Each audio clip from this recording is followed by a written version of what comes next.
Not like this actually feels insane.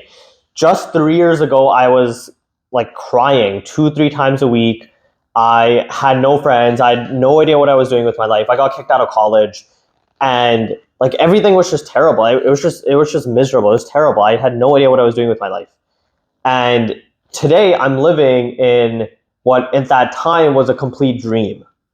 I get to live in I'm living in SF. I got my visa. I get to live in SF. Look at this view. I isn't this isn't this absurd? I'm confident again. Charismatic. I have agency. I just feel like I can do whatever I want. I'm excited by life again.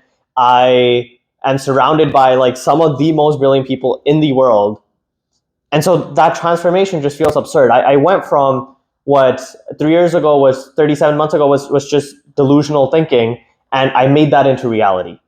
And so I was thinking about this morning, like how did this kind of journey take place? What led to it?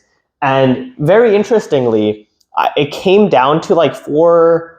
I don't know if you want to call it like lessons that life taught me, and just like these things that I learned from this journey that unknowingly I just kept reinforcing over and over again until I compounded into something like just beautiful.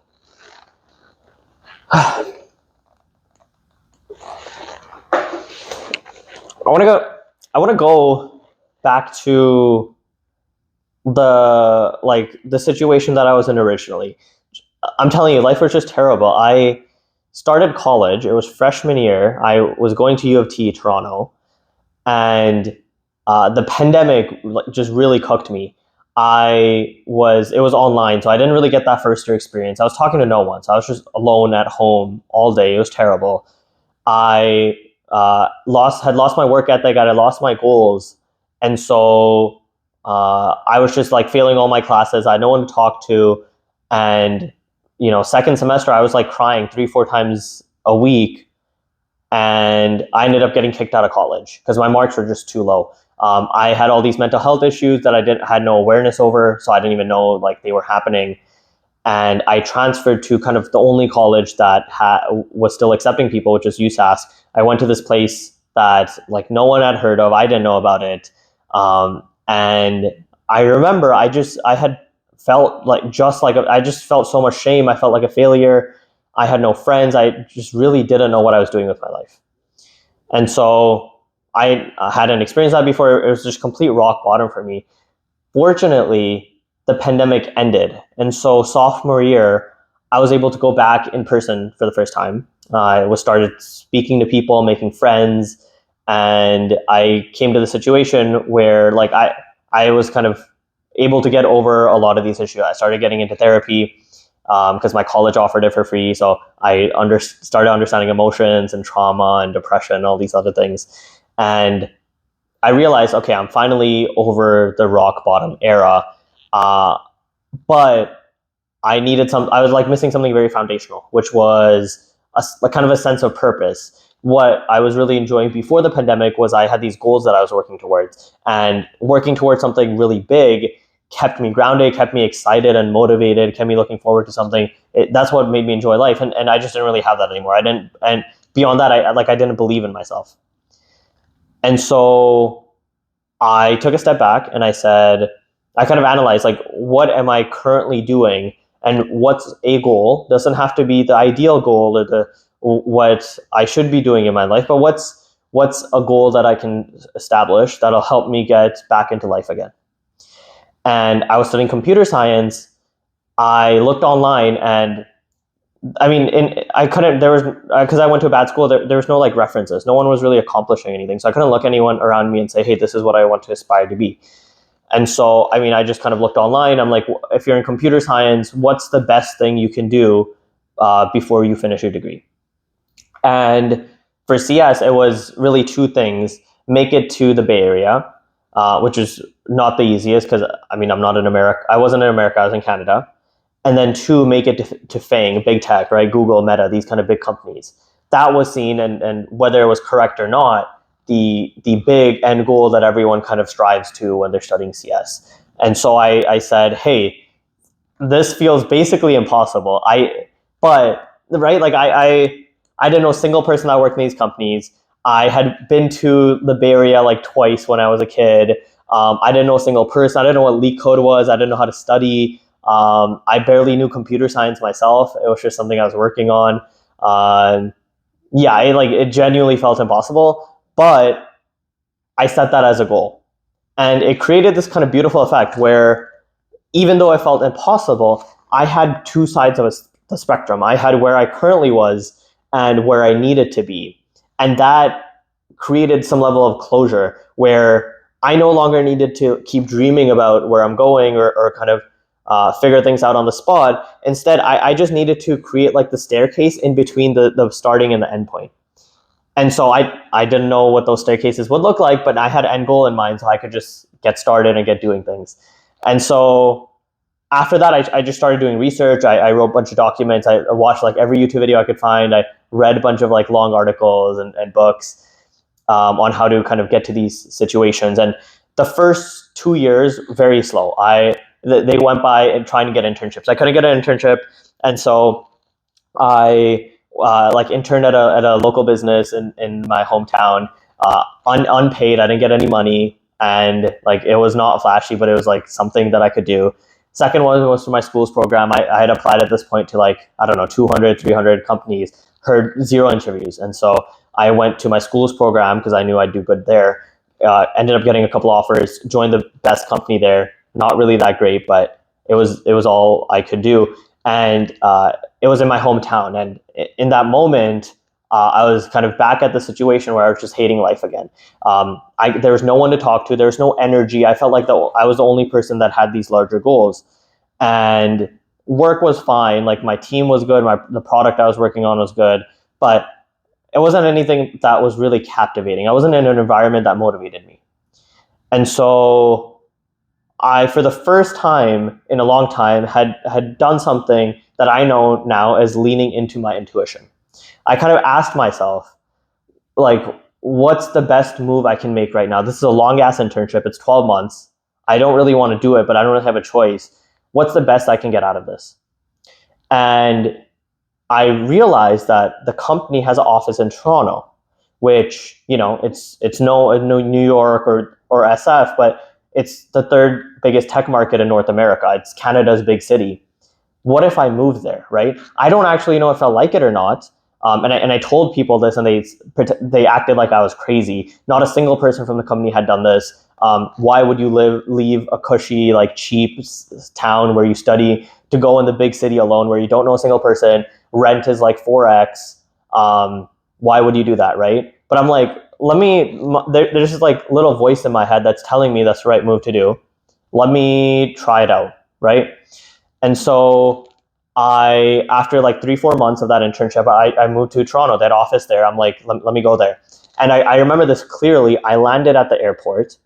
I go to my apartment that I was renting. It was like 2-3 hours to land and get out and get there. And it was in this place, if you've ever been to Toronto, called Little Italy. I was right on College Street, which is this like busy street, lots of restaurants, lots of people. It was probably like rush hour. People were coming home from work. And I got out of the train to go to my apartment, and I just had this like moment where I stood in awe. I just stood there and like took everything in, looking around. And in that moment, within like 3 hours of landing Toronto, I had validated my intuition. I knew that this was the right place to be. There's so many people around for the first time. I haven't had so many people in such a long time. Everyone was like, had intention. They were all working towards something. Just the way they walk and carried themselves, you can tell that people are confident here. People have goals that they're working towards. There's just so much energy in the air. And instantly I'm like, I don't care how much rent I'm spending. I don't care if everyone tells me this is the wrong decision. No one's ever done this. This is the right thing to do. My intuition was instantly validated. But the next few months as I was doing an internship, that kind of icky feeling came back. And it was like, yes, I'm excited now. I made that right decision, but I'm still not in a place I'm still not in the correct place for me. And I knew this because, I didn't know anyone in Toronto. So I event maxed. I went to every single public like tech event that I could find. And I started like visiting all of them, talking to everyone. And within the 8 months, I had spoken to about 250, 300 new people. And out of those like 250 people, only 2 people stood out to me, which is terrible, right? This is the big city in Canada, and there's only 2 people that are standing out to me. Like something's wrong. This isn't the place that I'm meant to be. I had like no one really understood me. I had a difficult time making friends.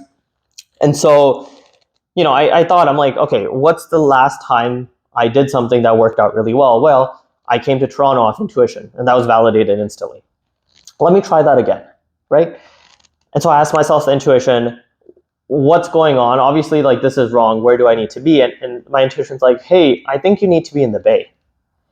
And so I took 2 weeks off my internship, which just, I like asked people advice, and they all said I was crazy. Why the hell would you take 2 weeks off your internship? Don't you want a return offer?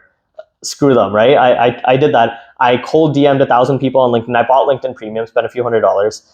Obviously, very few people respond because it's some random kid from Canada and he's cold DMing you. All these people that are working at like Google and these other places. 5 people responded. I go to the Bay for 2 weeks. I rent an electric car. I spent like $3,000-$4,000, and I just drive around the Bay, meeting anyone that I could, going to any events. And once again, that intuition was validated. Some of these people that I was meeting, they were like the most ambitious people I've ever met. And these are random people I met off LinkedIn, right? It feels absurd. So, I go back to Canada. I'm like once again, my intuition told me that this is the action I need to take. I took that action and it was validated. Let me try that again. So my internship was ending. At this point, I had done another, I think it was like 390 or something applications. And I think I might have gone on one interview. I had nothing lined up. So I'm like, this was my last shot. I kind of blew it. I don't have anything. I don't want to go back to college. There's no courses I could take. I didn't want to extend this internship because once again, I was not enjoying life. So I asked myself again, where do I need to be? The answer was SF. But I didn't have a job. I barely had any money because the internship didn't pay much. I was living in Toronto. But I said, screw it. I'm pulling up anyway. I booked a one-way ticket to SF that summer. This was last summer. And it was so absurd that I got interrogated by the Department of Homeland and State, or whatever the title is, security, like the US government. I was at Vancouver Airport. They sent me to like an interrogation booth, and they interrogate me for like 40 minutes. Very scary. I like, my heart was just pounding, bro. And I eventually got through it, and the border guard told me, he's like, I've never seen a 21-year-old just move to SF, probably like 3rd, 4th most highest cost of living city in the world, without a job, just being there for the summer. So he's like, I have to flag you. This is really weird behavior. I ended up going to SF, and I remember this vividly. The second event that I went to, because once again, I didn't know a single person. I just went there. I'm like, I'll figure it out because my intuition told me to, right? Second event I go to, and these are public events. Anyone can go, right? This is not curated at all. This is not high quality, public event. And I'm just chilling there. This guy comes up to me, and a couple like intern guys that I was hanging out with. And he's like, do you want any GPUs? And I'm like, no, right? And he's like, let me tell you about my story. He starts yapping. This guy, he was like a director at AMD. He was working there for a while. And this was, I guess, 2023, November, December. Some investor with $1 billion portfolio approached him, and he's like, hey, my companies need access to raw compute. They don't want to go through these third parties. There's a big demand for this. This guy quits AMD, starts working on a startup, and he told me the story that I still remember. December 2nd, he creates a logo for his company, for his startup. December 4th, he incorporates his startup. And then December 6th, he flipped his phone around and he showed us a photo of him sitting at AMD's annual conference in front of Lisa Su, which is their CEO. And his logo was behind her on the big screen in front of thousands of people. And he ended up buying 20,000 GPUs, $500 million worth of GPUs within the next 2 months. And he became AMD's second biggest customer. There was, I think, Microsoft or Oracle, one of them. This guy who didn't have a company 60 days ago, and then Microsoft or Oracle, right? He did this in 60 days. And this is a public event. I'm talking to like this guy who came up to me, some random kid. Like I was genuinely blown. My mind was blown. I'm like, this is absurd, right? This is the kind of place I need to be. And so once again, Second public event I went to, the intuition that I had, this crazy thought of like, F it, just move to SF, that intuition was instantly validated. And so this is what I was thinking about this morning. This is like one of the first key things that really shaped success for me, where we grew up with this like single-minded framework of thinking. At least I'm guilty, probably due to the combination of like Asian background, which is like very conservative and logical, and straight man, where we have the single thinking that we use logic as a framework for everything. Now logic's great, but one of the things that it just fails terribly at is ambition. Because if you do anything ambitious, it's going to be illogical. Statistically, it's going to be impossible. And so logically, it's the incorrect thing to do. And we usually say, hey, the logic tells me no, therefore no. That's not the correct approach. What I kind of realized was we don't have to listen to logic there. We actually need to switch the framework. The framework we need to switch to is intuition. It's kind of like reasoning, but without the mathematical logical deduction. We switch to that second framework when we're thinking about anything ambitious, because intuition there's this little voice in our head, and we love to suppress it by like putting on our AirPods and drinking alcohol and being busy with our life and watching Netflix. But we all have this little voice in our head that tells us exactly what we need to be doing with our life. And you listen to that, it's not going to be smart in any way, but it's going to be the right thing. And you do it and you just get instantly validated. So that was kind of the big thing that those 3 steps taught me, which is like intuition of everything. Just believe in intuition and it'll always lead you to the right path. Anyway, I'm in SF now that summer, and I'm just surrounded by like just absurd people, and I could be myself for the first time. In Canada, it lasts like 20 years, I had been in a place where I couldn't really open up to people. There were very few people that I had met where they thought the same way I did. And so I developed this kind of like defensive behavioral pattern where I wouldn't open up to people because they just wouldn't understand the way that I thought, which was kind of this ambition, high risk, high reward mentality. And so because I didn't open up, I realized this when I went to SF and I spoke with a couple of my therapists. Because I didn't open up, I couldn't build genuine relationships. So I just stopped making friends, and it was very difficult. Hence the 250 conversations I had in Toronto, and only 2 people stood out. Here in SF, it was completely the opposite. Everyone thought like me. And so I could like just completely be myself, and they were just like me. And so like anyone I spoke to was like instantly homies. It was just beautiful. And that summer, time started moving really fast. There's this pivotal moment like 2-week period that I remember.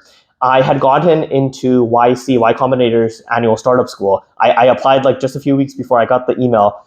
And I remember it was so exciting. I like walked by like Ferry Building waterfront with music on for like 70, 80 minutes, just pacing back and forth, listening to Can't Hold Us. And I was so excited when I got in. I ended up going to that conference, and I'm sitting in front of Sam Altman, which is probably like, if we extrapolate past AI, probably like top 10, 15 most influential people in all time. And he's sitting there. And I remember this quote that he says, Gary Tan, CEO of YC, asked him, what's the difference between you before you had all this success and afterwards? And Sam Altman said, there is no difference. I'm just on the other side of hyper success. In other words, the person that he was before the success, i.e. the person that I was last year and am right now, and everyone else that was around me, all the other students, they're all correct in the way that they're approaching life. They just haven't found hyper success yet. And there, that was really pivotal, because it taught me like I'm doing everything right. It's just a matter of, it's a function of time, right? That was extremely pivotal. I met some of the most successful people I've ever met. I became friends with a lot of the people at that conference. And, I started building a startup. That following week, there was like a public launch of that startup. I was part of I joined a program called Build Space. We had this 2-day conference where we launched that startup, and, I got to like meet like 500 or 1,000 other people, and everyone's just like excited, and everyone's like 17, 18, 20, and just doing things with their life.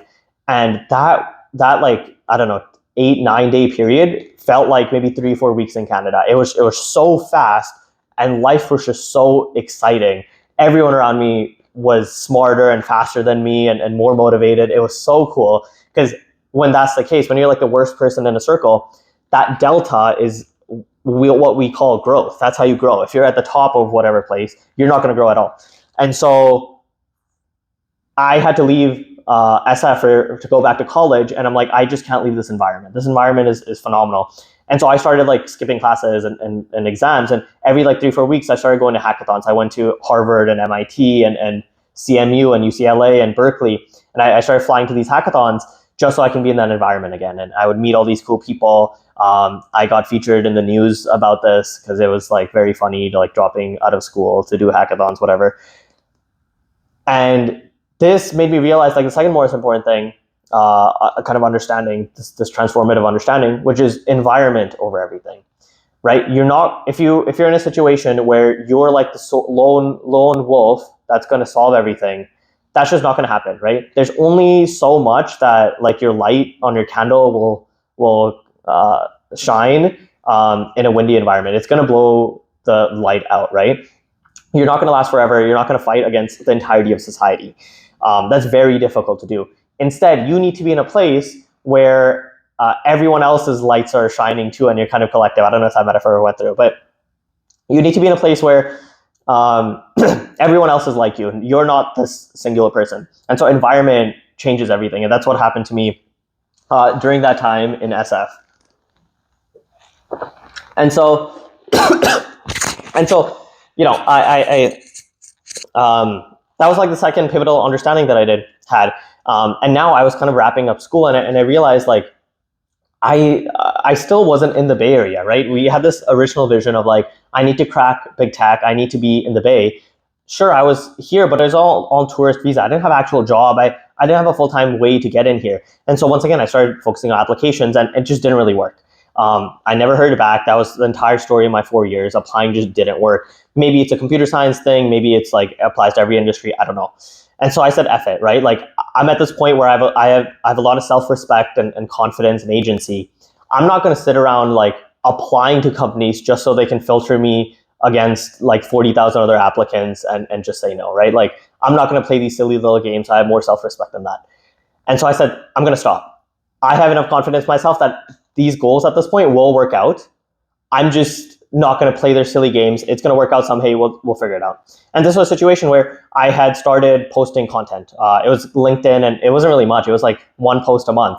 But once again, I was in that environment where everyone's doing content, right? Like the content powerhouses of at least the Western world is like New York, SF, and LA. And so everyone around me was doing content, and so I started like posting on LinkedIn. And these things started going viral, and I'm like, wait, this is really cool. People are reaching out to me. And so I just graduated in April, and I said, hey, I'm just applying to jobs or like interviewing in this kind of situation. Let me just double down on content. This is really fun, and my intuition is telling me it's correct. So I moved to New York for the summer. I was just in New York for a few months, and I just kind of doubled down on content. And a lot of these posts are going viral. I end up getting cumulatively about 1.6 million views. And a very interesting thing happened. Recruiters started DMing me, and these weren't just random companies. These were like the best startups in America. And they're DMing me saying, hey, we want to interview you for our company. We'll offer you like $250,000. Some of the bigger companies were reaching out to, and I'm like, this is just absurd. All because I keep popping up on their feed, and the algorithm tells all these companies and recruiters that this Marmik Patel guy is worth interviewing. And so this content thing was working out. I ended up getting a lot of interviews. I do 59 interviews in 5 months, which the whole 4-year degree, I had done like 2 interviews, right? And so the content piece like just really started working out. I started expanding to different forms of content, and that really that kind of shift in this fundamental thing that just wasn't working last 4 years of job application had my third like transformative lesson, which was like distribution over everything. We're in a world where everything's kind of saturated. You're not going to stand out on your own, or maybe you will, but the reality is like we're in an attention economy.